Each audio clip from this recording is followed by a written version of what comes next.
and welcome to another computer tutorial video. In this tutorial, I will be teaching you about tile sets. So, what tile sets allow you to do is to make your graphics look excellent. And without further ado, let's get started. Tile sets are comprised of backgrounds. So, here I have a background loaded, and it looks like just a jumble of images, but we will be using this to make all of our images look really good. So to use it as a tile set, we just click use as tile set, and we get this matrix here. So each tile is 16 pixels by 16 pixels, but I can change that to be 32 by 32, and this just allows me to select more pixels per region, but I'm going to keep it as 16 by 16, like so, and I'm going to click OK.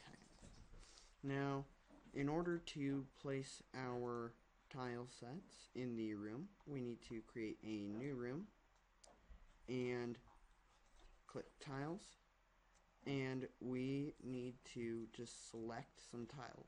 So we can select individual tiles right now, but also we can select multiple tiles by pressing shift and then dragging downwards like this. And now you can just press the mouse button to place, just as you would objects, and you can press shift to press multiple, just like you would with your objects, and you can just place it. So I'm going to go ahead and finish all this grass, and I will see you when I've finished.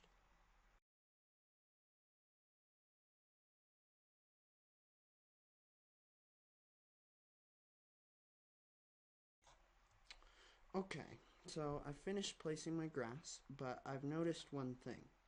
There's some of these empty gray pixels right up here. So what I'm going to do is I'm just going to go to backgrounds and select a nice green like that. Maybe a different hue. Something a bit darker.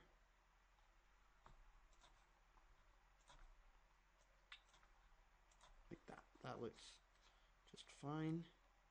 And when you zoom out, it looks just fine. Yeah, that looks fine. So tile sets allow you to make excellent looking rooms like so, but they take a very long amount of time to make a good tile set. Also, with tile sets, you can have layers. So our current layer is this one, and we can add one with a depth of 0, and the higher the depth, the further back the image will be sent. So with a depth of 0, anything that we place will be on a layer higher than that of the grass. So let's go ahead and place some foliage, and I will see you when I'm finished.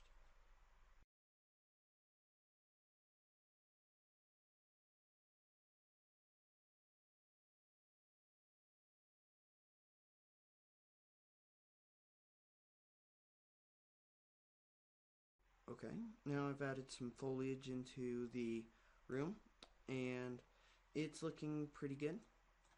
So now you're going to need to add a character and a wall object, so you should know how to do that. So I will be right back after I've added that.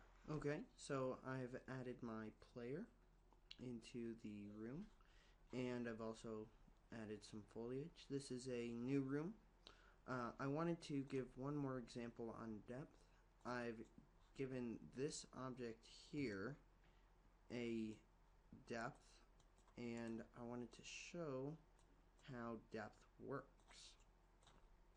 So this object has a depth of -1, and if we give our player a depth of 0 or some something smaller than that, or larger than that, excuse me, when we run our game, he should pass behind the other object. So let's say you were making a maze game and you wanted to have a fence that your character passes behind. Well, with depth you could do that. So it makes it a really quick and simple way to make really nice graphics. Also, now that you've got your character in your room, you will now need to have a wall object.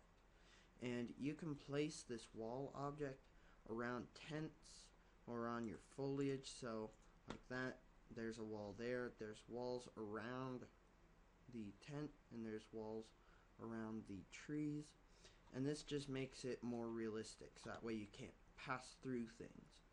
And you could add objects to make you go into different rooms, like this one.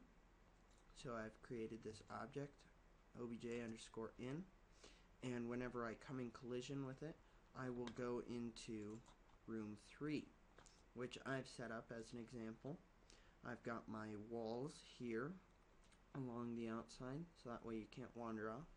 I've got some walls here around the table, so that way you can't pass through the table. Same with these chests and these cabinets up here.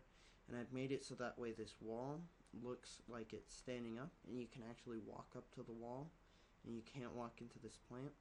But this one, if you notice below, down here, it says obj_out. This one is an object that will bring me back to this room. So if I go ahead and play the game, I will come in collision with those, and I'll be in this room. And in this room, you see I can pass behind the carpet, which is due to my depth, but I can't pass through the table, nor can I pass through these or that.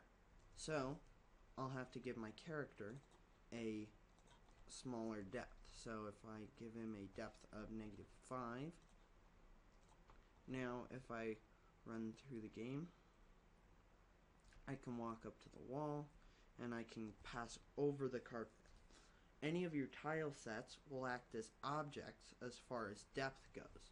So if I have this carpet here on a layer of -4, and my character has a depth of -3, I will actually pass underneath the carpet. So your player needs to have the right depth to pass over some things and to pass under others.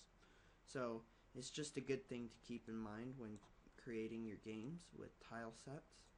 And it makes it so that way your graphics look really, really good. And actually you can do all sorts of things with this. Let's say you wanted to have an object that you would walk up to and you would go into a building. You could do that with these. Basically, the tile sets are not objects themselves, but they look like objects. They act like objects as far as depth goes. So when you're in the tile sets, you can change the layer that you're in. I've got several layers in this one, but it all depends on the layer that you're in and the layer that you want your character to be passing over. Like in this instance, my character passes over the carpet and it passes over this, and I can actually walk up to the wall because it's got this extra space below it. So it's all about positioning all of your objects so that way it looks realistic, like this. So I can pass through the tent, and I can pass over the carpet, and I can walk up to the wall. And with this, you can make your games look really, really nice. And that's about it. Thanks, guys.